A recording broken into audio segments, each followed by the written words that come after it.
ಆತ್ಮೀಯರೇ,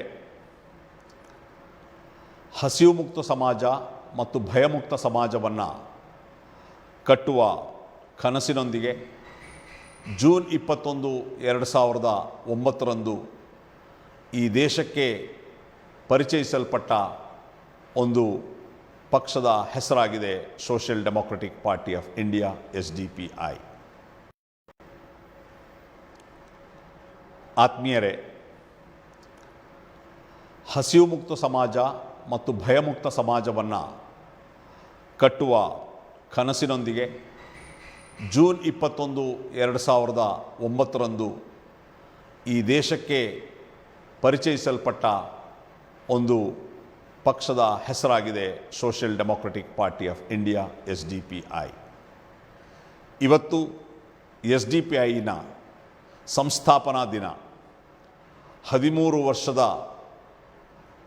ಸ್ವಾಭಿಮಾನಿ ರಾಜಕಾರಣವನ್ನು ಯಶಸ್ವಿಯಾಗಿ ಪೂರೈಸಿ 14ನೇ ವರ್ಷಕ್ಕೆ ಕಾಲಿಡುತ್ತಿರುವಂತಹ ಈ ಶುಭ ಸಂದರ್ಭದಲ್ಲಿ ನಾಡಿನ ಸರ್ವ ಜನತೆಗೂ ನಾನು SDPIಯ ಸಂಸ್ಥಾಪನಾ ದಿನದ ಶುಭಾಶಯಗಳನ್ನು ತಿಳಿಸ್ತಾ ಇದ್ದೇನೆ. ಬಂಧುಗಳೇ, SDPIಯ ಸಂಸ್ಥಾಪನಾ ದಿನವಾದ ಇಂದು ಇವತ್ತು ನಿಮ್ಮೊಂದಿಗೆ ಹಲವು ವಿಚಾರಗಳನ್ನು ಹಂಚಿಕೊಳ್ಳಬೇಕು ಅನ್ನುವಂಥ ಉದ್ದೇಶದೊಂದಿಗೆ ಇವತ್ತು ಫೇಸ್ಬುಕ್ ಲೈವ್ ಬರ್ತಾ ಇದ್ದೇನೆ. ಈ 13 ವರ್ಷಗಳ ನಮ್ಮ ರಾಜಕಾರಣದ ಏಳು ಬೀಳುಗಳು ಮತ್ತು ನಮ್ಮ ಆತ್ಮವಿಶ್ವಾಸವನ್ನು ಬಡಿದೆಬ್ಬಿಸಿದ ಹಲವಾರು ಪ್ರಸಂಗಗಳು, ಈ ರೀತಿಯಾದಂತಹ ಕೆಲವು ವಿಚಾರಗಳನ್ನು ತಮ್ಮ ಮುಂದೆ ಹಂಚಿಕೊಳ್ಳಲಿಕ್ಕೆ ಬಯಸ್ತೇನೆ. ಬಂಧುಗಳೇ, social democratic party of India ಅನ್ನುವಂತಹ ಒಂದು ರಾಷ್ಟ್ರೀಯ ರಾಜಕೀಯ ಪಕ್ಷವನ್ನು ಈ ದೇಶಕ್ಕೆ ಅದರ ಹಿಂದಿನ ಕೆಲವು ವಿಷಯಗಳನ್ನು ತಮ್ಮ ಮುಂದೆ ಹಂಚಿಕೊಳ್ಬೇಕು. ಬೇಸಿಕಲಿ ನಿಮಗೆಲ್ಲರಿಗೂ ಗೊತ್ತಿರುವ ಹಾಗೆ ಸೋಷಿಯಲ್ ಡೆಮೊಕ್ರೆಟಿಕ್ ಪಾರ್ಟಿ ಆಫ್ ಇಂಡಿಯಾದಲ್ಲಿರುವಂತಹ ಬಹುತೇಕ ಅಂದರೆ 90% ಅಂತ ಹೇಳ್ಬೋದು, ಯಾರೂ ಕೂಡ ರಾಜಕೀಯದ ಹಿನ್ನೆಲೆಯಿಂದ ಬಂದವರಲ್ಲ. ಇವರೆಲ್ಲರೂ ಕೂಡ ಬೇರೆ ಬೇರೆ ಚಳುವಳಿಯಲ್ಲಿ ಪ್ರಗತಿಪರರು, ಚಳುವಳಿಗಾರರು, ಆಕ್ಟಿವಿಸ್ಟ್ಗಳು, ಈ ರೀತಿಯಾದಂಥ ಹಿನ್ನೆಲೆಯಿಂದ ಬಂದವರು. ಈ ದೇಶದಲ್ಲಿ ಹಲವಾರು ರಾಜಕೀಯ ಪಕ್ಷಗಳಿದೆ. ಇಷ್ಟೆಲ್ಲ ರಾಜಕೀಯ ಪಕ್ಷಗಳಿರಬೇಕಾದ್ರೆ ಸೋಷಿಯಲ್ ಡೆಮೊಕ್ರೆಟಿಕ್ ಪಾರ್ಟಿ ಆಫ್ ಇಂಡಿಯಾದ ಪ್ರಸಕ್ತಿ ಏನು, ಯಾಕೆ ಬೇಕಿತ್ತು ಅನ್ನುವಂಥದ್ದು ಹಲವಾರು ಜನರಿಗೆ ಈ ಪ್ರಶ್ನೆ ಇರಬಹುದು. ಅಂದರೆ ಈ ಪಕ್ಷವನ್ನು ಯಾಕೆ ಹುಟ್ಟು ಹಾಕಲಾಯಿತು? ಇದಕ್ಕೆ ಸ್ಪಷ್ಟವಾದಂಥ ಹಲವಾರು ಕಾರಣಗಳಿದೆ, ಚರಿತ್ರೆಗಳಿದೆ. ಏನು ಕಳೆದ ಸ್ವಾತಂತ್ರ್ಯ ನಂತರದ 7 ದಶಕಗಳಲ್ಲಿ ನಮ್ಮನ್ನು ಆಳಿದಂತಹ ಎಲ್ಲ ರಾಜಕೀಯ ಪಕ್ಷಗಳು ಕೂಡ ಸಂವಿಧಾನದ ಆಶಯಗಳನ್ನು ಆಚರಣೆಗೆ ತರುವುದು ವಿಫಲರಾದರು. ಈ 7 ದಶಕಗಳಲ್ಲಿ ಇಲ್ಲಿ ಬಡತನ ನಿರ್ಮೂಲನೆ ಆಗಲಿಲ್ಲ, ಇಲ್ಲಿ ಅಸ್ಪೃಶ್ಯತೆ ಕೊನೆಗೊಳ್ಳಲಿಲ್ಲ, ಇಲ್ಲಿ ತಾರತಮ್ಯ ಕೊನೆಗೊಳ್ಳಲಿಲ್ಲ, ಇಲ್ಲಿ ಶೋಷಿತ ವರ್ಗಗಳ ಮೇಲೆ, ಅದರಲ್ಲೂ ವಿಶೇಷವಾಗಿ ಮುಸಲ್ಮಾನರು, ದಲಿತರು, ಆದಿವಾಸಿಗಳು, ಹಿಂದುಳಿದ ವರ್ಗಗಳ ಮೇಲೆ ದೌರ್ಜನ್ಯ ವಿಧಾನವನ್ನು ರಚನೆ ಮಾಡಲಾಯಿತು. ಇಡೀ ಎಲ್ಲ ದೇಶಗಳ ಇಲ್ಲಿ ಸ್ವಜನ ಪಕ್ಷಪಾತದ ಆಡಳಿತ ನಡೆಸಿದರು, ಇಲ್ಲಿ ಭ್ರಷ್ಟಾಚಾರದ ಆಡಳಿತ ನಡೆಸಿದರು, ಇಲ್ಲಿ ಜಾತೀಯತೆ ಆಡಳಿತ ನಡೆಸಿದರು, ಇಲ್ಲಿ ತಾರತಮ್ಯ ಆಡಳಿತವನ್ನು ನಡೆಸಿದರು, ಇಲ್ಲಿ ಅಸ್ಪೃಶ್ಯತೆ ಆಡಳಿತವನ್ನು ನಡೆಸಿದರು, ಇಲ್ಲಿ ರಾಜಕೀಯ ಅಧಿಕಾರಕ್ಕಾಗಿ ಕೋಮುಗಲಭೆಗಳನ್ನು ಸೃಷ್ಟಿ ಮಾಡಿದರು, ರಾಜಕೀಯ ಅಧಿಕಾರಕ್ಕಾಗಿ ಬಾಂಬ್ ಬ್ಲಾಸ್ಟ್ಗಳನ್ನು ಮಾಡಿಸಿದರು. ಅಂದರೆ ಯಾವ ಆಶಯಗಳೊಂದಿಗೆ ನಮ್ಮ ಸಂವಿಧಾನ ಇತ್ತು ಮತ್ತು ಸಂವಿಧಾನವನ್ನು ರಚನೆ ಮಾಡಿದಂಥ ಮಹನೀಯರು ಅದೆಲ್ಲವನ್ನು ಕಡೆಗಣಿಸಿ ಅವರಿಗೆ ಬೇಕಾದ ಹಾಗೆ ಸರ್ವಾಧಿಕಾರಿ ಆಡಳಿತವನ್ನು ಜಾರಿಗೆ ತಂದಾಗ ಆ ನಿಟ್ಟಿನಲ್ಲಿ ಇದಕ್ಕೆ ಬದಲಾವಣೆ ಇಲ್ಲವಾ, ಯಾಕೆ ಇದನ್ನು ಬದಲಾವಣೆ ತರುವುದು ಅಂಥೇಳಿ ಹಲವಾರು ಬುದ್ಧಿಜೀವಿಗಳು, ಹಲವಾರು ಹೋರಾಟಗಾರರು, ಬೇರೆ ಬೇರೆ ಸಂಘ ಸಂಸ್ಥೆಗಳಲ್ಲಿ ಸಮಾಜ ಸೇವಕರು ಎಲ್ಲರೂ ಕೂಡ ಸೇರಿ 1-2 ವರ್ಷಗಳ ಕಾಲ ಇದರ ಬಗ್ಗೆ ಸಂಶೋಧನೆಯನ್ನು ನಡೆಸಿ ಬಹಳ ಚರ್ಚೆಗಳನ್ನು ನಡೆಸಿ ಕಂಡುಕೊಂಡಂಥ ಒಂದು ವಿಷಯ ಏನು ಅಂತ ಹೇಳಿದ್ರೆ, ನಮ್ಮ ರೀತಿ ನೀತಿ ಜೀವನದ ಆಗುಹೋಗುಗಳು ರಾಜಕೀಯಕ್ಕೆ ಸೇರ್ಪಡೆಯಾಗಿದೆ. ಅಂದರೆ ರಾಜಕೀಯವಿಲ್ಲದಂತಹ ಒಂದು ವಿಚಾರಗಳು ಇಲ್ಲಿಲ್ಲ. ಆದರೆ ಎಲ್ಲಿ ಸಂವಿಧಾನದ ಆಶಯಗಳು ಜಾರಿಯಾಗಬೇಕು ಅಲ್ಲಿ ಸ್ವಜನ ಪಕ್ಷಪಾತಿಗಳು, ಭ್ರಷ್ಟರು, ಪಕ್ಷಪಾತಿಗಳು, ಜಾತಿವಾದಿಗಳು ತುಂಬಿಕೊಂಡಿರೋದ ಕಾರಣ ಮತ್ತು ಕಳ್ಳರು, ಸುಳ್ಳರು, ಭ್ರಷ್ಟಾಚಾರಿಗಳು ತುಂಬಿರೋಂಥ ಕಾರಣ ಈ ರೀತಿಯಾದಂಥ ರಾಜಕಾರಣ ಈ ದೇಶದಲ್ಲಿದೆ. ಹಾಗಾಗಿ ಈ ದೇಶದ ರಾಜಕಾರಣವನ್ನು, ಈ ದೇಶದ ಸಂವಿಧಾನದ ಆಶಯಗಳನ್ನು ಸರಿಯಾಗಿ ಇಂಪ್ಲಿಮೆಂಟ್ ಮಾಡಬೇಕಾದ್ರೆ ಸಂವಿಧಾನವು ಆಚರಣೆ ತರುವ ಅಥವಾ ಇಂಪ್ಲಿಮೆಂಟೇಷನ್ ಮಾಡುವ ಜಾಗದಲ್ಲಿ ಸ್ವಚ್ಛವಾದಂತಹ ರಾಜಕಾರಣ ಮಾಡುವವರು, ದೇಶದ ಬಗ್ಗೆ ಚಿಂತೆಯುಳ್ಳವರು ಮತ್ತು ದೇಶದ ಬಗ್ಗೆ ಕಾಳಜಿ ಇರುವಂಥವರು, ದೇಶವನ್ನು ಉತ್ತಮ ಮುನ್ನಡೆಸಲು ಸಮರ್ಥರಿರುವಂಥವರು, ವಿದ್ಯಾವಂತರು, ಒಳ್ಳೆಯ ಗುಣಗಳಿಲ್ಲವರು, ಸಮಾಜ ಸೇವಕರು, ಸಮಾಜ ವಿಜ್ಞಾನಿಗಳು ರಾಜಕೀಯಕ್ಕೆ ಬರಬೇಕು. ಎಲ್ಲಿಯವರೆಗೆ ನಾವು ರಾಜಕಾರಣ ಸರಿಯಲ್ಲ, ರಾಜಕಾರಣ ಬೇಡ ಅಂಥೇಳಿ ನಾವು ದೂರ ಇದ್ದರೆ ಆ ಒಂದು ಗ್ಯಾಪನ್ನು ಅಥವಾ ಆ ಒಂದು ಶೂನ್ಯತೆಯನ್ನು ಈ ರೀತಿಯಾದಂಥ ಕಳ್ಳರು, ಸುಳ್ಳರು, ಜಾತಿವಾದಿಗಳು, ಭ್ರಷ್ಟಾಚಾರಿಗಳು ತುಂಬಿಕೊಂಡು ಈ ದೇಶವನ್ನು ಹಾಳುಗಡುತ್ತಾರೆ, ಈ ರಾಜಕೀಯ ವ್ಯವಸ್ಥೆಯನ್ನು ಹಾಳುಗೊಡ್ತಾರೆ, ನಮ್ಮ ಮುಂದಿನ ಮಕ್ಕಳ ಭವಿಷ್ಯವನ್ನು ಹಾಳುಗಡುತ್ತಾರೆ ಅನ್ನೋ ಕಾರಣಕ್ಕೆ ಈ ಎಲ್ಲ ಸ್ನೇಹಿತರುಗಳು, ಸಮಾಜ ಸೇವಕರು, ಹೋರಾಟಗಾರರು, ವಿವಿಧ ರಂಗಗಳಲ್ಲಿ ತೊಡಗಿಸ್ಕೊಂಡವರು ಎಲ್ಲವೂ ಸೇರಿ ಒಂದು ನಿರ್ಧಾರವನ್ನು ಕೈಗೊಳ್ತಾರೆ. ಅಂದರೆ 7 ದಶಕಗಳ ಕಾಲ ತುಳಿತಕ್ಕೊಳಗಾದ, ಶೋಷಣೆಗೊಳಗಾದ, ಒಂದು ರೀತಿಯಾದಂಥ ಗುಲಾಮಗಿರಿಗೆ ಒಳಗಾದಂತಹ ಜನರೆಲ್ಲರೂ ಸೇರಿ ಇನ್ನು ಮುಂದೆ ನಮ್ಮ ಭವಿಷ್ಯವನ್ನು ನಾವೇ ಬರೆಯುತ್ತೇವೆ, ನಮ್ಮ ಭವಿಷ್ಯವನ್ನು, ನಮ್ಮ ರಾಜಕಾರಣವನ್ನು, ನಮ್ಮ ಮತ ಬ್ಯಾಂಕನ್ನು ಇನ್ನೊಬ್ಬರಿಗೆ ಅಡ ಇಡದೆ, ಇನ್ನೊಬ್ಬರ ಗುಲಾಮತನದಲ್ಲಿ ಜೀವಿಸದೆ ನಮ್ಮದೇ ಆದಂಥ ಸ್ವತಂತ್ರ ರಾಜಕಾರಣವನ್ನು ಮಾಡ್ತೇವೆ, ನಮ್ಮ ಭವಿಷ್ಯವನ್ನು ನಾವೇ ಬರೆಯುತ್ತೇವೆ ಅಂಥೇಳಿ ದಿಟ್ಟ ನಿರ್ಧಾರ ತೆಗೆದುಕೊಂಡ ಗಳಿಗೆ ಆಗಿತ್ತು. ಆ ಎಲ್ಲ ಈ 7 ದಶಕಗಳ ಅಪಮಾನ, ಅವಮಾನ, ದೌರ್ಜನ್ಯ, ಕೋಮುಗಲಭೆಗಳು, ತಾರತಮ್ಯ, ಅಸ್ಪೃಶ್ಯತೆ ಇದನ್ನೆಲ್ಲವನ್ನು ನೋಡಿದಂಥ ಈ ಜನರು, ಅದರ ವಿಕ್ಟಿಮ್ಗಳಾದಂತಹ ಜನರು, ಆ ಶೋಷಿತ ಸಮುದಾಯಗಳು ಒಂದು ಗಟ್ಟಿ ನಿರ್ಧಾರವನ್ನು ತೆಗೆದುಕೊಂಡ್ರು. ಇನ್ನು ಮುಂದೆ ಈ ದೇಶದ ಭವಿಷ್ಯವನ್ನು ನಮ್ಮ ಭವಿಷ್ಯವನ್ನು ನಾವು ನಿರ್ಧರಿಸ್ತೇವೆ, ನಮ್ಮ ಭವಿಷ್ಯವನ್ನು ನಿರ್ಧಾರ ಮಾಡಲಿಕ್ಕೆ ಕಳ್ಳರಿಗೆ, ಸುಳ್ಳರಿಗೆ, ಭ್ರಷ್ಟಾಚಾರಿಗಳಿಗೆ, ಜಾತಿವಾದಿಗಳಿಗೆ, ಸ್ವಜನ ಪಕ್ಷಪಾತಿಗಳಿಗೆ ನಾವು ಅವಕಾಶ ಕೊಡುವುದಿಲ್ಲ ಅಂಥೇಳಿ ಒಂದು ಸ್ವತಂತ್ರ ರಾಜಕಾರಣದ ಉದ್ದೇಶವನ್ನು ಇಟ್ಟುಕೊಂಡು ಈ ಭೂಮಿಗೆ ಪರಿಚಯಿಸಲ್ಪಟ್ಟ, ಈ ನಾಡಿಗೆ ಪರಿಚಯಿಸಲ್ಪಟ್ಟ ಪಕ್ಷದ ಹೆಸರೇ social democratic party of India. Social democratic party of India ಅನ್ನುವಂಥ ಈ ಪಕ್ಷ ಜೂನ್ 21, 2009 ಜಾರಿಗೆ ಬಂತು. ನಾವು social democratic party of India ಜನರ ಮುಂದಿಡುವಂಥ ಅಜೆಂಡಾ ಏನು, ಈ ದೇಶದ ಮುಂದಿಡುವಂಥ ಅಜೆಂಡಾ ಏನು, ಯಾವ ಸಿದ್ಧಾಂತ ನಮಗೆ? ಇಲ್ಲಿ ಒಂದು ಹೊಸ ಸಿದ್ಧಾಂತವನ್ನು, ಒಂದು ಹೊಸ ಐಡಿಯಾಲಜಿಯನ್ನು, ಒಂದು ಹೊಸ ವಿಚಾರಧಾರೆಗಳನ್ನು ನಾವು ದೇಶದ ಜನರ ಮುಂದೆ ಇಡ್ತಾ ಇಲ್ಲ. ನಾವು ಇಡ್ತಾ ಇರುವಂಥ ವಿಚಾರಧಾರೆ ಸೋಷಿಯಲ್ ಡೆಮಾಕ್ರಸಿ ಅಂದರೆ ಸಮಸಮಾಜ ಅನ್ನುವಂಥದ್ದಾಗಿರ್ತದೆ. ಅದರ ಓವರಾಲ್ ಕಾನ್ಸೆಪ್ಟು ಕಲ್ಯಾಣ ರಾಜ್ಯದ ಒಂದು ಸ್ಥಾಪನೆ. ಅಂದರೆ ನಾವು ಜನರ ಮುಂದೆ ಇಡುವಂತಹ ರಾಜಕಾರಣ ಅಥವಾ ಅಜೆಂಡಾ ಅಥವಾ ವಿಚಾರಧಾರೆ ಏನು ಅಂತಂದರೆ, ಈ ದೇಶದ ಸಂವಿಧಾನದಲ್ಲಿ ಅಡಕವಾಗಿರುವಂತಹ ಆಶಯಗಳೇನಿದೆ ಆ ಆಶಯಗಳು ಈ ದೇಶದಲ್ಲಿ ಯಥಾವತ್ತಾಗಿ ಜಾರಿಯಾಗಬೇಕು. ಈಗ ಯಥಾವತ್ತಾಗಿ ಜಾರಿ ಆಗ್ತಾ ಇಲ್ಲ.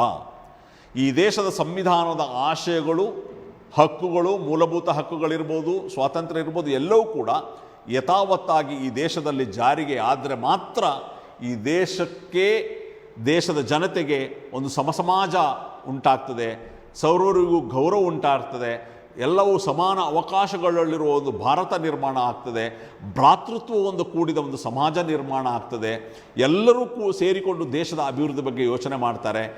ಆ ಕಾರಣಕ್ಕಾಗಿ ನಾವು ಸಂವಿಧಾನದ ಆಶಯಗಳನ್ನು ಯಥಾವತ್ತಾಗಿ ಜಾರಿಗೆ ತರಬೇಕು ಅನ್ನೋಂಥ ಉದ್ದೇಶದಿಂದ ಸೋಷಿಯಲ್ ಡೆಮಾಕ್ರೆಟಿಕ್ ಪಾರ್ಟಿ ಆಫ್ ಇಂಡಿಯಾವನ್ನು ನಾವು ಪರಿಚಯಿಸ್ತಾ ಇದ್ದೇವೆ. ನಮ್ಮ ರಾಜಕಾರಣ ಅಂತಂದರೆ ಅದೇ ರಾಜಕಾರಣ. ಇಲ್ಲಿ ನಾವು ಈ ದೇಶವನ್ನು ಒಂದು ಪ್ರಜಾಪ್ರಭುತ್ವ ದೇಶವನ್ನಾಗಿ ಒಪ್ಪಿಕೊಂಡಿದ್ದೇವೆ. ಏನು ಪ್ರಜಾಪ್ರಭುತ್ವ ಅಂದರೆ, ಏನು ರಾಜಕಾರಣ ಅಂತಂದರೆ, ನಿಮಗೆ ಗೊತ್ತಿದ್ದು ಪೊಲಿಟಿಕಲ್ ಸೈನ್ಸ್ ಸ್ಟೂಡೆಂಟ್ಸ್ ಇದ್ದರೆ ಅಥವಾ ರಾಜಕಾರಣ ಅಂತಂದರೆ ನಿಜವಾಗ್ಲೂ ಏನು, ಸಮಾಜ ಸೇವೆ ಆಗಿರ್ತದೆ, ಜನರ ಸೇವೆ. ಅಂದರೆ ರಾಜಕೀಯ ಅಧಿಕಾರವನ್ನು ಹಿಡಿದುಕೊಂಡು ಜನರಿಗೆ ಸೇವೆ ಮಾಡುವಂಥದ್ದಾಗಿರ್ತದೆ ಇದರ ಒಂದು ವಿಚಾರಧಾರೆ. ಇನ್ನು ಈ ದೇಶ ಪ್ರಜಾಪ್ರಭುತ್ವ ಅಂತ ಒಪ್ಪಿಕೊಂಡ ಮೇಲೆ ಇಲ್ಲಿ ಪ್ರಜೆಗಳೇ ಪ್ರಭುಗಳು, ಪ್ರಜೆಗಳೇ ಮುಖ್ಯವಾಗಬೇಕು. ಇಲ್ಲಿ ಪ್ರಜೆಗಳು ಪ್ರಶ್ನೆ ಮಾಡಬೇಕು, ತನಗಾದ ಅನ್ಯಾಯವನ್ನು ಪ್ರಜೆಗಳು ಕೇಳಬೇಕು, ತನ್ನ ವಿರುದ್ಧ ಅಂದರೆ ಜನರ ವಿರುದ್ಧ ಏನಾದರೂ ಯೋಜನೆಗಳು ಬಂದಾಗ ಅದನ್ನು ಪ್ರಶ್ನೆ ಮಾಡಬೇಕು. ಈ ರೀತಿಯಂತೆ ಪ್ರಜೆಗಳೇ ಪ್ರಭುಗಳು, ಅಥವಾ ಪ್ರಜೆಗಳಿಗಾಗಿ ಏನಾದರೂ ಕಾನೂನುಗಳು ಯೋಜನೆಗಳು ತಂದಾಗ ಅದು ಚರ್ಚಿಸಲ್ಪಡಬೇಕು. ಅದಕ್ಕಾಗಿ ಆಗಿರ್ತದೆ ಅಸೆಂಬ್ಲಿ ಮತ್ತು ಪಾರ್ಲಿಮೆಂಟ್. ಆದರೆ ದುರದೃಷ್ಟವಶಾತ್ ಇವತ್ತು ಈ ದೇಶದ ಪ್ರಜಾಪ್ರಭುತ್ವ ವ್ಯವಸ್ಥೆಯಲ್ಲಿ ಪ್ರಜೆಗಳು ನಗಣ್ಯರಾಗ್ತಾ ಇದ್ದಾರೆ. ಪ್ರಜೆಗಳನ್ನು ಇಲ್ಲಿ ಗುಲಾಮರನ್ನಾಗಿ ನಡ್ಕೊಳ್ಳಲಾಗ್ತದೆ. ಈ ದೇಶದ ನೀತಿ ನಿಯಮಗಳು ಕಾನೂನುಗಳಲ್ಲಿ ಜನರ ಪಾತ್ರ ಇಲ್ಲ. ಜನಪ್ರತಿನಿಧಿಗಳಾಗಿ ನಾವು ಕಳಿಸಿ ಹೋದವರು ಕೂಡ ಮುಕ್ತವಾಗಿ ಇಲ್ಲಿ ಈ ದೇಶದ ನೀತಿ ನಿಯಮಗಳು, ನಿರೂಪಣೆಗಳು, ಕಾನೂನುಗಳ ಬಗ್ಗೆ ಚರ್ಚೆ ಮಾಡಲಿಕ್ಕೆ ಸಿದ್ಧರಿಲ್ಲ. ಒಂದೆರಡು ಉದಾಹರಣೆಗಳನ್ನು ತಮ್ಮ ಮುಂದೆ ಹಂಚಿಕೊಳ್ಳಿಕ್ಕೆ ಬಯಸ್ತೇನೆ ಬಂಧುಗಳೇ.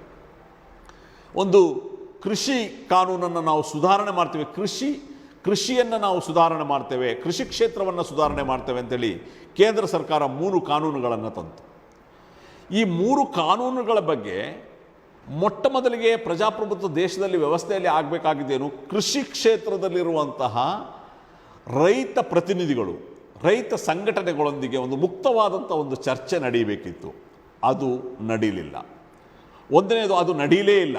ಅಂದರೆ ಈ ಕೃಷಿ ಕಾನೂನಿನ ಸಾಧಕಗಳೇನು, ಬಾಧಕಗಳೇನು, ಇದರಿಂದ ಲಾಭವೇನು, ನಷ್ಟವೇನು ಅಂಥೇಳಿ ಒಂದು ಮುಕ್ತವಾದಂಥ ಚರ್ಚೆ ಕೃಷಿ ಕ್ಷೇತ್ರವನ್ನು ಪ್ರತಿನಿಧಿಸುವಂತಹ ರೈತರಿರ್ಬೋದು, ರೈತ ಪ್ರತಿನಿಧಿಗಳದ್ದು, ರೈತ ಸಂಘಟನೆಗಳದ್ದೊಂದು ಮುಕ್ತವಾದಂಥ ಚರ್ಚೆ ನಡೀಲೇ ಇಲ್ಲ. ಇನ್ನು ಈ ಇಡೀ ದೇಶಕ್ಕೆ ಈ ಕೃಷಿ ಕಾನೂನು ಲಾಗು ಆಗೋದ್ರಿಂದ ಈ ವಿವಿಧ ವಿಧಾನಸಭೆಗಳಲ್ಲೂ ಕೂಡ ಈ ವಿಚಾರದಲ್ಲಿ ಚರ್ಚೆ ಆಗಬೇಕಾಗಿತ್ತು. ವಿವಿಧ ವಿಧಾನಸಭೆಗಳು ಅಂದರೆ ಬಹುಪಕ್ಷೀಯ ಪ್ರಜಾಪ್ರಭುತ್ವ ಇದೆ. ಬೇರೆ ಬೇರೆ ಪಕ್ಷಗಳು ಬೇರೆ ಬೇರೆ ರಾಜ್ಯಗಳಲ್ಲಿ ಆಡಳಿತ ಮಾಡ್ತಾ ಇದೆ. ಎಲ್ಲ ರಾಜ್ಯಗಳ ವಿಧಾನಸಭೆಯಲ್ಲಿ ಚರ್ಚೆ ಆಗಬೇಕಾಗಿತ್ತು. ಆನಂತರ ಪಾರ್ಲಿಮೆಂಟ್ನಲ್ಲಿ ಒಂದು ಡೀಟೇಲ್ಡ್ ಚರ್ಚೆ ಆಗಬೇಕಾಗಿತ್ತು.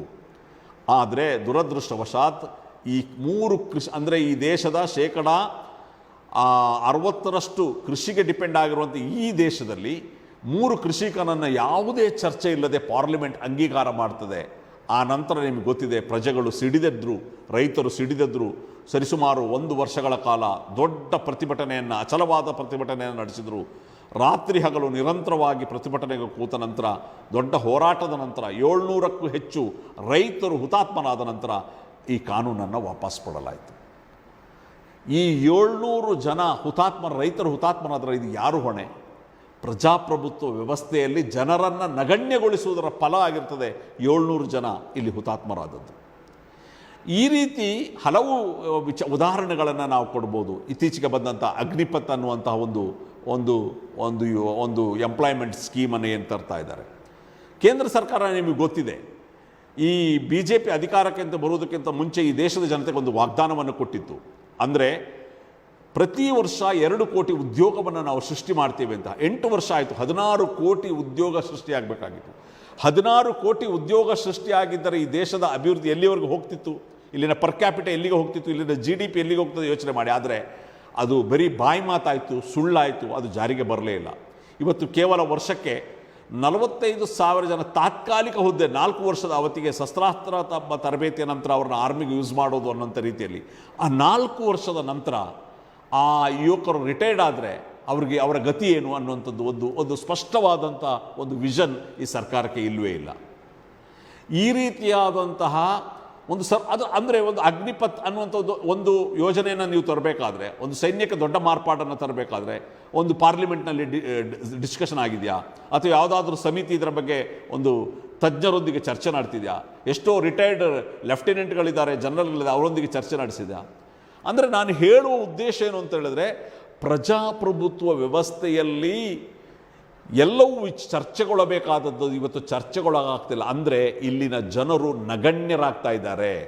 ಜನರ ಅಜೆಂಡಾಗಳು ಜನರೊಂದಿಗೆ ಚರ್ಚೆ ಆಗ್ತಾ ಇಲ್ಲ. ಕೇವಲ ಬೆರಳೆಣಿಕೆಯ, ಅದರಲ್ಲೂ ಇಡೀ ಮಂತ್ರಿಮಂಡಲವೂ ಕೂಡ ಅಲ್ಲ, ಬೆರಳೆಣಿಕೆಯ ಜನರು ಮಾತ್ರ ಚರ್ಚೆ ಮಾಡಿಕೊಂಡು ಸರ್ವಾಧಿಕಾರಿಯಂತೆ ಕಾನೂನುಗಳನ್ನು ನಮ್ಮ ಮೇಲೆ ಹೇರಲಾಗ್ತಾ ಇದೆ. ಉದಾಹರಣೆಗೆ ಟ್ರಿಪಲ್ ತಲಾಕ್ ಅನ್ನುವಂಥ ಒಂದು ಕಾನೂನನ್ನು ತಂದರು. ಅಂದರೆ ಯಾರಾದರೂ ಮುಸ್ಲಿಂ ಗಂಡಸು ಹೆಂಡತಿಗೆ ತಲಾಕ್ ಹೇಳಿದರೆ, ಅಂದರೆ ವಿಚ್ಛೇದನವನ್ನು ಹೇಳಿದರೆ ಅವರಿಗೆ ಜೈಲು ಶಿಕ್ಷೆ ಆಗುವಂಥ ಒಂದು ಯೋಜನೆ. ಇದು ಕೂಡ ಈ ಟ್ರಿಪಲ್ ತಲಾಕ್ ಯೋಜನೆ ಕೂಡ 20 ಕೋಟಿ ಮುಸ್ಲಿಮಲ್ಲಿರುವಂತಹ ಈ ದೇಶದಲ್ಲಿ ಸರಿಸುಮಾರು 10 ಕೋಟಿ ಹೆಣ್ಣು ಮಕ್ಕಳಿರ್ಬೋದು.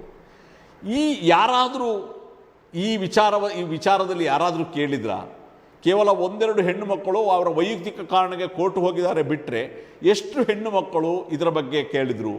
ಅಥವಾ ಈ ವಿಚಾರದಲ್ಲಿ ಜನಪ್ರತಿನಿಧಿಗಳೇನಾದರೂ ಮಂಡನೆ ಮಾಡಿದರೆ ಇಂಥ ಒಂದು ಕಾನೂನು ತರಬೇಕು ಅಂತ? ಅಥವಾ ಇಲ್ಲಿ ಸಾವಿರಾರು ಮುಸ್ಲಿಂ ಸಂಘಟನೆಗಳಿದೆ, ಮಹಿಳಾ ಸಂಘಟನೆಗಳಿದೆ, ಯಾವುದಾದ್ರೂ ಒಂದು ಮಹಿಳಾ ಸಂಘಟನೆ ಅರ್ಜಿ ಹಾಕ್ತಾ ಕೇಂದ್ರ ಸರ್ಕಾರಕ್ಕೆ ಈ ರೀತಿಯ ಒಂದು ಕಾನೂನು ತನ್ನಿ ಅಂತೇಳಿ ತರಲಿಲ್ಲ. ಅದೇ ರೀತಿ ಕರ್ನಾಟಕ ರಾಜ್ಯದಲ್ಲಿ ಮತ್ತು ಬೇರೆ ಬೇರೆ ರಾಜ್ಯಗಳಲ್ಲಿ ಇವತ್ತು ಆ್ಯಂಟಿ ಕನ್ವರ್ಷನ್ ಬಿಲ್, ಮತಾಂತರ ನಿಷೇಧ ಕಾನೂನು ಅಂತ ಹೇಳಿ ಜಾರಿಗೆ ತರಲಾಯಿತು. ಅಂದರೆ ಕರ್ನಾಟಕದಲ್ಲಿ ಇವತ್ತು ಜಾರಿಗೆ ತರಲಾಯಿತು. ಬಲವಂತದ ಮತಾಂತರವನ್ನು ನಿಷೇಧ ಮಾಡ್ತೀವಿ ಅನ್ನೋ ಕಾರಣಕ್ಕೆ ನಾನು ಕೇಳಲಿಕ್ಕೆ ಬಯಸ್ತೇನೆ, ಅಥವಾ ಪ್ರಜ್ಞಾವಂತರು ಪ್ರಶ್ನಿಸಬೇಕು, ಪತ್ರಕರ್ತರು ಪ್ರಶ್ನಿಸಬೇಕು. ಬಲವಂತ ಮತಾಂತರ ಆಗಿದ್ದರೆ FIR ಆಗಬೇಕಿತ್ತಲ್ಲ. ಈಗಾಗಲೇ ಒಂದು ಕಾನೂನಿದೆ, ಯಾರನ್ನು ಕೂಡ ಬಲವಂತರ ಮತಾಂತರ ಮಾಡುವ ಹಾಗಿಲ್ಲ. ಬಲವಂತವಾದ ಮತಾಂತರ ಆಗಿದ್ದರೆ ಎಷ್ಟು FIRಗಳು ಈ ದೇಶದಲ್ಲಿ ಇಲ್ಲಿ ದಾಖಲಾಗಿದೆ, ಈ ರಾಜ್ಯದಲ್ಲಿ ದಾಖಲಾಗಿದೆ ಅಂತ ಎಷ್ಟು ಪ್ರಕರಣಗಳು ಬೆಳಕಿಗೆ ಬಂದಿವೆ? ಹಾಗೇನೂ ಇಲ್ಲ. ಅದು ಕೂಡ ಯಾವುದೇ ಅಸೆಂಬ್ಲಿಯಲ್ಲಿ ಚರ್ಚೆ ಮಾಡದೆ ಇವತ್ತು ಸುಗ್ರೀವಾಜ್ಞೆಯ ಮೂಲಕ ಕಾನೂನನ್ನು ತರ್ತಿದ್ದಾರೆ. ಒಂದು ಪ್ರಜಾಪ್ರಭುತ್ವ ದೇಶದಲ್ಲಿ ಸುಗ್ರೀವಾಜ್ಞೆಯ ಮೂಲಕ ಕಾನೂನನ್ನು ತರ್ತಾ ಇದ್ದಾರೆ ಅಂತಂದರೆ ಅದು ಅತ್ಯಂತ ಅಪಾಯಕಾರಿ. ಅಂದರೆ ತನ್ನದೇ ದೇಶದ ಕೆಲವು ವಿಭಾಗಗಳ, ಕೆಲವು ಧರ್ಮದ ಜನರ ವಿರುದ್ಧ ಯುದ್ಧವನ್ನು ಸಾರುತ್ತಾಗಿರ್ತದೆ ಈಗಿನ ರಾಜಕಾರಣ, ಕೆಲವು ಆಡಳಿತ ಪಕ್ಷಗಳು ಮಾಡ್ತಾ ಇರೋದು.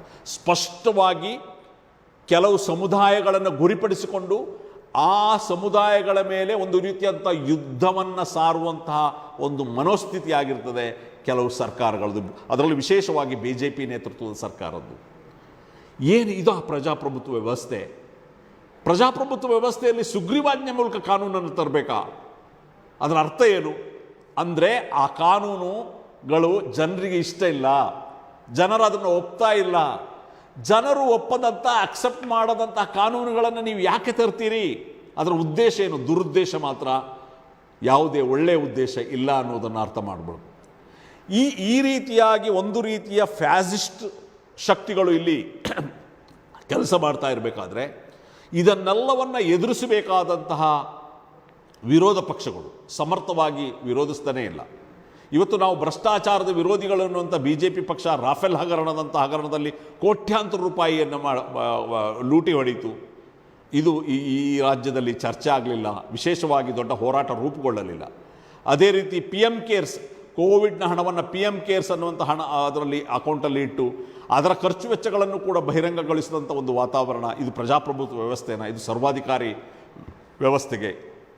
ಅಂದರೆ ಒಂದು ಕಡೆ ಆಡಳಿತ ಮಾಡುವಂಥ ಪಕ್ಷ ಪ್ರಜಾಪ್ರಭುತ್ವ ವ್ಯವಸ್ಥೆಯನ್ನು, ಸಂವಿಧಾನವನ್ನು ಗಾಳಿಗೆ ತೂರಿ ಸರ್ವಾಧಿಕಾರದಿಂದ ಆಡಳಿತ ನಡೆಸ್ತಾ ಇರಬೇಕಾದ್ರೆ, ಇನ್ನೊಂದು ಕಡೆ ವಿರೋಧ ಪಕ್ಷಗಳು ಕೂಡ ಸಮರ್ಥವಾಗಿ ಈ ಸರ್ವಾಧಿಕಾರಿ ಆಡಳಿತವನ್ನು ಎದುರಿಸಲಿಕ್ಕೆ ತಯಾರಿಲ್ಲ. ಒಂದು ದೊಡ್ಡ ಮಟ್ಟದ ಹೋರಾಟವನ್ನು ನಡೆಸಲಿಕ್ಕೆ ತಯಾರಿಲ್ಲ. ಅದಲ್ಲದೆ ವಿರೋಧ ಪಕ್ಷಗಳು ಒಂದಾಗಿ ತನ್ನ ವೈಯಕ್ತಿಕ ಹಿತಾಸಕ್ತಿಗಳನ್ನು ಮರೆತು ಇವರ ವಿರುದ್ಧ ಹೋರಾಡುವಂಥ ಒಂದು ಇಚ್ಛಾಶಕ್ತಿಯನ್ನು ಕೂಡ ಪ್ರದರ್ಶನ ಮಾಡ್ತಾ ಇಲ್ಲ. ಎಲ್ಲೋ ಒಂದು ಕಡೆ ಜಾತ್ಯತೀತ ಪಕ್ಷಗಳು ಕೂಡ ಜಾತ್ಯತೀತ ಪಕ್ಷಗಳು ಅನ್ನುಕೊಳ್ಳುವ ಪಕ್ಷಗಳು ಕೂಡ ಇವರ ಒಂದು ಅಜೆಂಡಾಗಳಿಗೆ ಬಲಿಯಾಗ್ತಾ ಇದ್ದಾರೆ. ಇವತ್ತು ಜಾತ್ಯತೀತ ಪಕ್ಷಗಳಿಂದ ಗೆದ್ದು ಹೋದಂಥ MLAಗಳು, MPಗಳು, ಮಿನಿಸ್ಟ್ರುಗಳು ಇವರು BJPಗೆ, ಕೋಮುವಾದಿ ಪಕ್ಷಕ್ಕೆ ಸೇರ್ತಾ ಇರುವಂಥದ್ದನ್ನು ನಾವು ಕಾಣ್ತಾ ಇದ್ದಿದ್ದು ಅತ್ಯಂತ ಅಪಾಯಕಾರಿ. ನಿಮಗೆ ಗೊತ್ತಿದೆ ಬೇರೆ ಬೇರೆ ರಾಜ್ಯಗಳಲ್ಲಿ ಆದಂತಹ ಬೆಳವಣಿಗೆಗಳು ನಿಮಗೆ ಗೊತ್ತಿದೆ. ಅದು ಗೋವಾದಲ್ಲಿರ್ಬೋದು, ಅದು ಮಣಿಪುರದಲ್ಲಿರ್ಬೋದು, ಅದು ಪುದುಚೇರಿದಲ್ಲಿರ್ಬೋದು. ಅಂದರೆ ಕಾಂಗ್ರೆಸ್ನಿಂದ ಗೆದ್ದಂತಹ ಶಾಸಕರು BJPಗೆ ಸಾಮೂಹಿಕವಾಗಿ ಅರುಣಾಚಲ ಪ್ರದೇಶದಲ್ಲಿ ಮುಖ್ಯಮಂತ್ರಿ ಆದಿಯಾಗಿ ಹೋಗಿರುವಂಥದ್ದನ್ನು ನಾವು ನೋಡಿದ್ದೇವೆ. ಮಧ್ಯಪ್ರದೇಶದಲ್ಲಿ 28 ಕಾಂಗ್ರೆಸ್ನ MLAಗಳು ಕ್ಲೀನ್ ಆದಂಥ ಜನಾಧಿಕಾರವನ್ನು ಮ್ಯಾಂಡೇಟನ್ನು ಕೊಟ್ಟಿದ್ದರು ಮಧ್ಯಪ್ರದೇಶದಲ್ಲಿ. ಆದರೆ 28 ಜನ MLAಗಳು, ಕಾಂಗ್ರೆಸ್ನ MLAಗಳು BJP ಸೇರುವುದರೊಂದಿಗೆ ಅಲ್ಲಿ ಕಾಂಗ್ರೆಸ್ಸಿನ ಸರ್ಕಾರವನ್ನು ಉರುಳಿಸಿ BJP ಸರ್ಕಾರ ಬಂತು. ಇದೇ ನಮ್ಮ ಕರ್ನಾಟಕದಲ್ಲಿ 14 ಜನ ಕಾಂಗ್ರೆಸ್ MLA, 3 ಜನ JDSನ MLAಗಳು BJPಗೆ ಸೇಲಾಗೋದ್ರ ಮೂಲಕ ಇಲ್ಲಿ BJP ಅಧಿಕಾರಕ್ಕೆ ಬಂತು. ಅಂದರೆ ಇವತ್ತು ಜಾತ್ಯತೀತ ಮತಗಳನ್ನು ತೆಗೆದುಕೊಂಡಂತಹ MLAಗಳು ಸಾಮೂಹಿಕವಾಗಿ BJPಗೆ ಮಾರಾಟ ಆಗ್ತಾ ಇರುವಂಥ ಪ್ರಕ್ರಿಯೆಯನ್ನು ನಾವು ನೋಡ್ತಾ ಇದ್ದೇವೆ. ಇಲ್ಲಿ ನಿರಂತರವಾಗಿ ಮುಸಲ್ಮಾನರ ಮೇಲೆ, ಕ್ರಿಶ್ಚಿಯನ್ನರ ಮೇಲೆ, ದಲಿತರ ಮೇಲೆ ದೌರ್ಜನ್ಯ ಆಗ್ತಾ ಇದೆ, ಅನ್ಯಾಯ ಆಗ್ತಾ ಇದೆ, ಆಕ್ರಮಣ ಆಗ್ತಾ ಇದೆ, ನಿರಂತರವಾಗಿ ಹಿಂಸಿಸಲ್ಪಡ್ತಾ ಇದ್ದಾರೆ. ಅಧಿಕಾರದ ಕೇಂದ್ರಗಳನ್ನು ಬಳಸಿಕೊಂಡು, ಅದು CBI ಇರ್ಬೋದು, ಅದು NIA ಇರ್ಬೋದು, ED ಇರ್ಬೋದು, ಪೊಲೀಸ್ ವ್ಯವಸ್ಥೆಯನ್ನು ಅಂದರೆ ಸ್ವಾಯತ್ತ ಸಂಸ್ಥೆಗಳನ್ನು ಬಳಸಿಕೊಂಡು ಇಲ್ಲಿ ಮುಸಲ್ಮಾನರನ್ನು, ಆದಿವಾಸಿಗಳನ್ನು, ದಲಿತರನ್ನು, ಕ್ರಿಶ್ಚಿಯನರನ್ನು ಬೇಟೆಯಾಡಲಾಗ್ತಾ ಇದೆ. ಇನ್ನೊಂದು ಕಡೆ ಬ್ರಾಹ್ಮಣೀಕರಣವನ್ನು ಹೇರಲಾಗ್ತಾ ಇದೆ. ಕರ್ನಾಟಕದ ಪಠ್ಯಪುಸ್ತಕ ವಿಚಾರದಲ್ಲೇ ನೀವು ನೋಡಿದರು, ಶೂದ್ರ ವರ್ಗಗಳ ಯಾರೆಲ್ಲ ಸಾಹಿತಿಗಳಿದ್ದರು ಅದನ್ನೆಲ್ಲವನ್ನು ಮರೆಮಾಚಿಕೊಂಡು ಬ್ರಾಹ್ಮಣ್ಯವನ್ನು ನಮ್ಮ ಮಕ್ಕಳಿಗೆ ಹೇರುವುದಂಥ ಪ್ರಯತ್ನವನ್ನು ಮಾಡ್ತಾಯಿದ್ದಾರೆ. ಒಟ್ಟಿನಲ್ಲಿ ಈ ದೇಶದ ಪ್ರಜಾಪ್ರಭುತ್ವ ವ್ಯವಸ್ಥೆಯನ್ನು, ಸಂವಿಧಾನವನ್ನು, ಜಾತ್ಯತೀತ ವ್ಯವಸ್ಥೆಯನ್ನು ಗಾಳಿಗೆ ತೂರಿ ಇಲ್ಲಿ ಸರ್ವಾಧಿಕಾರ ಬರ್ತಾ ಇರುವಂಥ ಈ ಸಂದರ್ಭದಲ್ಲಿ ಇದನ್ನೆಲ್ಲವನ್ನು ಸಮರ್ಥವಾಗಿ ಎದುರಿಸಬಲ್ಲ, ರಾಜಿ ಇಲ್ಲದೆ ಎದುರಿಸಬೇಕಲ್ಲ ಒಂದು ರಾಜಕೀಯ ಚಳುವಳಿಯ ಅವಶ್ಯಕತೆ ಇದೆ. ಆ ಚಳುವಳಿಯ ಹೆಸರೇ social democratic party of India. ಒಂದು ಆಂತರಿಕ ಪ್ರಜಾಪ್ರಭುತ್ವ ವ್ಯವಸ್ಥೆಯನ್ನೊಳಗೊಂಡಂಥ ಒಂದು ರಾಜಕೀಯ ಪಕ್ಷ. ಭಾಳ ಸ್ಪಷ್ಟವಾಗಿ social democratic party of India 2-3 ವಿಚಾರಗಳನ್ನು, ವಿಶೇಷತೆಗಳನ್ನು ನಾವು ಇಂದು ನಿಮ್ಮ ಮುಂದೆ ನಾನು ಹಂಚಿಕೊಳ್ಳಕ್ಕೆ ಬಯಸ್ತೇನೆ. Social democratic party of India ಕೇವಲ ಒಬ್ಬ ವ್ಯಕ್ತಿ ಕೇಂದ್ರಿತ ಪಕ್ಷ ಅಲ್ಲ, ಸಾಮೂಹಿಕ ನಾಯಕತ್ವ ಇರುವಂತಹ ಒಂದು ಪಕ್ಷ social democratic party of India. ಇನ್ನೊಂದು, ಈ ಪಕ್ಷ ಕೇಡರ್ ಆಧಾರಿತ ಪಕ್ಷ, ಕೇಡರ್ನ ಆಧಾರಿತವಾಗಿ ಕೆಲಸ ಮಾಡುವಂತಹ ಒಂದು ಪಕ್ಷ. ಮತ್ತು ಈ ಪಕ್ಷ ಆಂತರಿಕ ಪ್ರಜಾಪ್ರಭುತ್ವ ವ್ಯವಸ್ಥೆಯನ್ನು ಚಾಚೂ ತಪ್ಪದೆ ಈ 13 ವರ್ಷದಲ್ಲಿ ಜಾರಿ, ಅಂದರೆ ಪ್ರತಿ 3 ವರ್ಷಕ್ಕೊಮ್ಮೆ ಈ ಪಕ್ಷದ ತಳಮಟ್ಟದ ಬೂತ್ ಕಮಿಟಿಯಿಂದ ಹಿಡಿದು ಕೇಂದ್ರ ಸಮಿತಿಯವರೆಗೆ ಆಂತರಿಕ ಚುನಾವಣೆ ಮೂಲಕ ತನ್ನ ನಾಯಕರನ್ನು ಆಯ್ಕೆ ಮಾಡುವಂತಹ ಒಂದು ಪಕ್ಷ ಆಗಿರ್ತದೆ. ಮತ್ತು ಭ್ರಷ್ಟಾಚಾರದ ಬಗ್ಗೆ ಝೀರೋ ಟಾಲರೆನ್ಸ್ ಇರುವಂತಹ ಪಕ್ಷ. ಯಾವ ಕಾರಣಕ್ಕೂ ಭ್ರಷ್ಟಾಚಾರಕ್ಕೆ ನಾವು ಅವಕಾಶ ಮಾಡಿಕೊಡುವುದಿಲ್ಲ ಅನ್ನುವಂಥ ಪಕ್ಷ. ಇವತ್ತು ನಮಗೆ ಕರ್ನಾಟಕ ರಾಜ್ಯದಲ್ಲಿ 300ಕ್ಕಿಂತಲೂ ಹೆಚ್ಚು ನಮ್ಮ ಜನಪ್ರತಿನಿಧಿಗಳಿದ್ದಾರೆ, ಪಂಚಾಯತಿಯಿಂದ ಹಿಡಿದು ಕಾರ್ಪೊರೇಟರ್ವರೆಗೆ. ಅವರೆಲ್ಲರೂ ಕೂಡ ಸ್ವಚ್ಛವಾದಂಥ, ಪಕ್ಷಪಾತವಿಲ್ಲದ ಒಂದು ಉತ್ತಮವಾದಂಥ ಆಡಳಿತವನ್ನು ಅವರು ನೀಡ್ತಾ ಇದ್ದಾರೆ. ಒಬ್ಬ ಜನಪ್ರತಿನಿಧಿ ಹೇಗಿರಬೇಕು ಅನ್ನೋಂಥದ್ದು social democratic party of India ತೋರಿಸ್ಕೊಟ್ಟಿದೆ. ಜನಪ್ರತಿನಿಧಿ ಅನ್ನೋದು ಅಹಂಕಾರ, ಆಡಂಬರ, ಪಕ್ಷಪಾತ ಮಾಡಲಿಕ್ಕೆ, ಹಣವನ್ನು ದೋಚಲಿಕ್ಕೆ ಇರುವಂಥದ್ದಲ್ಲ, ಸಮಾಜಕ್ಕೆ ಸೇವೆ ಮಾಡಬೇಕು ಇರುವಂಥದ್ದನ್ನು ನಾವು ಈ 13 ವರ್ಷದಲ್ಲಿ ನಾವು ಪ್ರೂವ್ ಮಾಡಿದ್ದೀವಿ. ಹಾಗಾಗಿ social democratic party of India ಈ ದೇಶದ ಆಡಳಿತ ವ್ಯವಸ್ಥೆಯನ್ನು, ರಾಜಕಾರಣವನ್ನು ಸ್ವಚ್ಛಗೊಳಿಸಿ, ಸ್ವಜನ ಪಕ್ಷಪಾತವಿಲ್ಲದ, ಜಾತಿವಾದ ಇಲ್ಲದ, ಎಲ್ಲರಿಗೂ ಸಮಾನ ಅವಕಾಶಗಳಲ್ಲಿರುವಂಥ ಒಂದು ರಾಜಕಾರಣ, ಜನರ ರಾಜಕಾರಣವನ್ನು ಎತ್ತಿ ಹಿಡಿಯುತ್ತದೆ. ಹಾಗಾಗಿ ಬಂಧುಗಳೇ, ಆತ್ಮೀಯರೇ, social democratic party of India ನಿಮ್ಮ ಮುಂದಿಡುವಂಥ ಅಜೆಂಡಾವನ್ನು ನಾನು ಸ್ಪಷ್ಟವಾಗಿ ಕೊಡ್ತಾ ಇದ್ದೇನೆ. ನಮ್ಮ ಜನಪ್ರತಿನಿಧಿಗಳು ಭ್ರಷ್ಟಾಚಾರ ಮಾಡುವುದಿಲ್ಲ, ನಮಗೆ ಸಾಮೂಹಿಕ ನಾಯಕತ್ವ ಇದೆ, ನಮಗೆ ಆಂತರಿಕ ಪ್ರಜಾಪ್ರಭುತ್ವ ವ್ಯವಸ್ಥೆ ಇದೆ, ಬಹುತ್ವದ ಮೇಲೆ ನಾವು ನಂಬಿಕೆ ಇರುವಂಥದ್ದು, ಚಕ್ರಾಧಿಪತ್ಯದ ಮೇಲೆ, ಸರ್ವಾಧಿಕಾರದ ಮೇಲೆ ನಂಬಿಕೆ ಇರುವಂತಲ್ಲ. ಪ್ರಜಾಪ್ರಭುತ್ವ ವ್ಯವಸ್ಥೆ ಗಟ್ಟಿಗೊಳ್ಳಬೇಕು, ಸಂವಿಧಾನದ ಆಶಯಗಳು ಜಾರಿಗೊಳ್ಳಬೇಕು ಅನ್ನೋಂಥದ್ದೇ ನಮ್ಮದು ಬಹುಮುಖ್ಯವಾದಂತಹ ಅಜೆಂಡಾ ಆಗಿರ್ತದೆ. ಆ ನಿಟ್ಟಿನಲ್ಲಿ ಎಲ್ಲ ಶೋಷಿತ ವರ್ಗಗಳು ಒಂದಾಗಬೇಕಾದಂಥ ಅವಶ್ಯಕತೆ ಇದೆ. ಅದರಲ್ಲೂ ವಿಶೇಷವಾಗಿ ನಮಗೆ ಜನಸಂಖ್ಯೆಯಲ್ಲಿ ಅತಿ ಹೆಚ್ಚು ಇರುವಂತಹ ಏನು ಮುಸಲ್ಮಾನರು, ದಲಿತರು ಇವತ್ತು ಅಧಿಕಾರ ವಂಚಿತರಾಗಿದ್ದಾರೆ. ಈ ಸಮುದಾಯ ಅಥವಾ ತಳವರ್ಗಗಳು, ಆದಿವಾಸಿಗಳು, ತಳವರ್ಗಗಳು ಅಧಿಕಾರ ವಂಚಿತವಾಗಿದ್ದೇವೆ ನಾವು ಶತಮಾನಗಳಿಂದ. ಇದು ಅಂದರೆ ಅತಿ ಹೆಚ್ಚು ಮತ ನಮ್ಮದಿದೆ, ಆದರೆ ನಾವು ಬೇರೆ ಪಕ್ಷಗಳ ಗುಲಾಮರಾಗಿದ್ದೇವೆ. ಇವತ್ತು ನಮಗೆ ಅಧಿಕಾರವನ್ನು, ಅಂದರೆ ನಮಗೆ ರೆಪ್ರೆಸೆಂಟೇಷನನ್ನು, ಸೂಕ್ತ ಪ್ರಾತಿನಿಧ್ಯವನ್ನು ಕೊಡ್ತಾ ಇಲ್ಲ ಈ ರಾಜಕೀಯ ಪಕ್ಷಗಳು. ಕರ್ನಾಟಕವನ್ನೇ ನಾವು ತೆಗೆದುಕೊಂಡು ಹೋದರೆ, ಕರ್ನಾಟಕದಲ್ಲಿ ಸರಿಸುಮಾರು 1.25 ಕೋಟಿ ದಲಿತರಿದ್ದಾರೆ, 1 ಕೋಟಿ ಮುಸಲ್ಮಾನರಿದ್ದಾರೆ. ತಲತಲಾಂತರದಿಂದ ಕಾಂಗ್ರೆಸ್ ಪಕ್ಷದ ಮತ ಬ್ಯಾಂಕ್ ನಾವು. ಆದರೆ ಇವತ್ತು ಈ ಪಕ್ಷ ಇಲ್ಲಿಯವರೆಗೆ ಈ 75 ವರ್ಷದಲ್ಲಿ ಕರ್ನಾಟಕದಲ್ಲಿ ಒಬ್ಬ ದಲಿತನನ್ನು ಮುಖ್ಯಮಂತ್ರಿ ಮಾಡಲಿಲ್ಲ, ಒಬ್ಬ ಮುಸಲ್ಮಾನನನ್ನು ಮುಖ್ಯಮಂತ್ರಿ ಮಾಡಲಿಲ್ಲ. ಕನಿಷ್ಠ ಪಕ್ಷ ಚರ್ಚೆ ಕೂಡ ಆಗ್ತಾ ಇಲ್ಲ. ಇವರು ಈ ರಾಜಕೀಯ ಪಕ್ಷಗಳು, ಸೋಕಾಲ್ಡ್ ರಾಜಕೀಯ ಪಕ್ಷಗಳು ಮಾಡ್ತಿರೋದ್ರ ಪ್ರಾತಿನಿಧ್ಯವನ್ನು ಯಾರಿಗೆ ಕೊಡ್ತಾ ಇದ್ದಾರೆ? ಮೊನ್ನೆ ನಡೆದ ರಾಜ್ಯಸಭಾ ಚುನಾವಣೆಯನ್ನೇ ತೆಗೆದುಕೊಳ್ಳಿ. ಮೊನ್ನೆ ನಡೆದ ರಾಜ್ಯಸಭಾ ಚುನಾವಣೆಯಲ್ಲಿ ಕಾಂಗ್ರೆಸ್ ಪಕ್ಷ ಇಡೀ ದೇಶಾದ್ಯಂತ 10 ರಾಜ್ಯಸಭಾ ಮೆಂಬರನ್ನು ಕಳಿಸ್ಕೊಡ್ತು. ಈ 10 ರಾಜ್ಯಸಭಾ ಮೆಂಬರ್ನಲ್ಲಿ 5 ಜನ ಬ್ರಾಹ್ಮಣ ಸಮುದಾಯಕ್ಕೆ ಸೇರಿದವರು, ಒಬ್ಬರು ಬನಿಯಾ ಸಮುದಾಯಕ್ಕೆ ಸೇರಿದವರು, ಅಂದರೆ 6 ಜನ ಮೇಲ್ವರ್ಗದವರು. ನಾನು ತಮ್ಮಲ್ಲಿ ಪ್ರಶ್ನೆ ಮಾಡ್ತೇನೆ, ಕಾಂಗ್ರೆಸ್ನ ವೋಟ್ ಬ್ಯಾಂಕ್ ಯಾರು? ಬ್ರಾಹ್ಮಣ ಸಮುದಾಯ ಯಾವತ್ತು ಕಾಂಗ್ರೆಸ್ನ ವೋಟ್ ಬ್ಯಾಂಕ್ ಆಗಿದೆ. ಇವತ್ತು ಇತ್ತೀಚಿನ ದಿನಗಳಲ್ಲಿ ಮೊದಲು ಇದ್ದಿರ್ಬೋದು, ಈಗ ಬ್ರಾಹ್ಮಣ ಸಮುದಾಯ ಯಾರ ಮತ ಬ್ಯಾಂಕ್ ಅಂತ ನಮ್ಗೆ ಗೊತ್ತಿದೆ. BJPಯ ಮತ ಬ್ಯಾಂಕ್ ಆಗಿದೆ. ಅದೇ ರೀತಿ ಬನಿಯ ಸಮುದಾಯ BJPಯ ಮತ ಬ್ಯಾಂಕ್ ಆಗಿದೆ. ಆದರೆ ನಿಜವಾದ ಮತ ಬ್ಯಾಂಕ್ ಆದಂತಹ ಕಾಂಗ್ರೆಸ್ನ ಮತ ಬ್ಯಾಂಕ್ ಅಂತ ಮುಸಲ್ಮಾನರು, ದಲಿತರು, ಹಿಂದುಳಿದ ವರ್ಗಗಳಿಗೆ ಪ್ರಾತಿನಿಧ್ಯ ಕೊಡ್ತಾ ಇಲ್ಲ. ಮತವನ್ನು ಅಂದರೆ ಇವರೆಲ್ಲರೂ ಕೂಡ ನಮ್ಮನ್ನು ಮತ ಬ್ಯಾಂಕ್ ಆಗಿ ಬಳಸ್ಕೊಳ್ತಾ ಇದೆ ಹೊರತು ನಮಗೆ ರಾಜಕೀಯ ಪ್ರಾತಿನಿಧ್ಯ ಕೊಡ್ತಾ ಇಲ್ಲ. ಕರ್ನಾಟಕದಲ್ಲಿ ನೀವು ನೋಡಿದ್ರೆ ವಿರೋಧ ಪಕ್ಷದ ನಾಯಕ ಸ್ಥಾನ ಸೀನಿಯರ್ ಮೋಸ್ಟ್ ಆದಂಥ CM ಇಬ್ರಾಹಿಂ ಅವ್ರಿಗೂ ಕೊಡಬೇಕಾಗಿತ್ತು. ಆದರೆ CM ಇಬ್ರಾಹಿಂ ಅವ್ರಿಗೆ ಕೊಡಲಿಲ್ಲ. ಅಂದರೆ ರಾಜಕೀಯ ಪ್ರಾತಿನಿಧ್ಯ ಕೊಡಬೇಕಾದ್ರೆ ಇವರು ವಂಚನೆಯನ್ನು ಮಾಡ್ತಾರೆ. ಮೊನ್ನೆ ನಡೆದ ರಾಜ್ಯಸಭಾ ಚುನಾವಣೆಯಲ್ಲಿ ಕರ್ನಾಟಕದಲ್ಲಿ ಆದದ್ದೇ ನೋಡಿ. ಬಹುಮತ ಅಂದರೆ ಅಗತ್ಯವಾದಂಥ ಮತ ಇರಲಿಲ್ಲ. JDSನಿಗೆ 32 ಮತ ಇತ್ತು, ಕಾಂಗ್ರೆಸ್ 24 ಮತ ಇತ್ತು. ಈ ಎರಡೂ ಪಕ್ಷಗಳು ಒಂದಾಗಿದ್ದರೆ ಬಹುಶಃ ಒಂದು ಜಾತ್ಯತೀತ ಪಕ್ಷದ ಅಭ್ಯರ್ಥಿ ರಾಜ್ಯಸಭೆಗೆ ಆಯ್ಕೆಯಾಗಿ ಹೋಗ್ತಿದ್ದೆ ಇವರು ಹೇಳುವ. ಆದರೆ ಇವತ್ತೇನಾಯಿತು? ಇವತ್ತು ಲೆಹರ್ ಸಿಂಗ್ ಅನ್ನುವಂತಹ ಒಬ್ಬ ಮೋದಿಯ ಅತ್ಯಂತ ಹತ್ತಿರದಲ್ಲಿರುವ ವ್ಯಕ್ತಿ, ಯಡಿಯೂರಪ್ಪನವರ ಸ್ನೇಹಿತರಿಗೆ ಈ ಎರಡೂ ಪಕ್ಷಗಳು ಸೇರಿ ಅವರಿಗೆ ಬಂಗಾರದ ತಟ್ಟೆಯಲ್ಲಿ ರಾಜ್ಯಸಭಾ ಸೀಟನ್ನು ಇಟ್ಟುಕೊಟ್ರು. ಇವರ ಪ್ರತಿಷ್ಠೆ, ಎರಡೂ ಪಕ್ಷಗಳ ಪ್ರತಿಷ್ಠೆಯಿಂದ ಒಂದು ರಾಜ್ಯಸಭಾ ಪಕ್ಷ ನಷ್ಟ ಆಯಿತು. ಅಲ್ಲಿ ಕಾಂಗ್ರೆಸ್ನಲ್ಲಿ ಮನ್ಸೂರ್ ಅಲಿ ಖಾನನ್ನು ಕ್ಯಾಂಡಿಡೇಟ್ ಮಾಡಿದರು. ಯಾಕೆ ಮನ್ಸೂರ್ ಅಲಿ ಖಾನನ್ನು ಪ್ರಥಮ ಕ್ಯಾಂಡಿಡೇಟ್ ಆಗಿ ಮಾಡಲಿಲ್ಲ? ಜಯರಾಮ್ ರಮೇಶನ್ನು ಕೊಡುವ ಅವಶ್ಯಕತೆ ಏನಿತ್ತು? ಜಯರಾಮ್ ರಮೇಶ್ಗಿಂತ ಪ್ರಾತಿನಿಧ್ಯವನ್ನು ಯಾಕೆ ಮನ್ಸೂರ್ ಅಲಿ ಖಾನ್ಗೆ ಕೊಡಲಿಲ್ಲ? ಅಂದರೆ ಮುಸಲ್ಮಾನರು ಬಲಿಕ ಬಕ್ರಗಳು, ನೀವು ಪ್ರತಿನಿಧಿಗಳಾಗಲಿಕ್ಕಲ್ಲ, ನಿಮ್ಮನ್ನು ಯೂಸ್ ಮಾಡಲಾಗ್ತಾ ಇದೆ ಅನ್ನೋದನ್ನು ಗಮನಿಸಬೇಕು.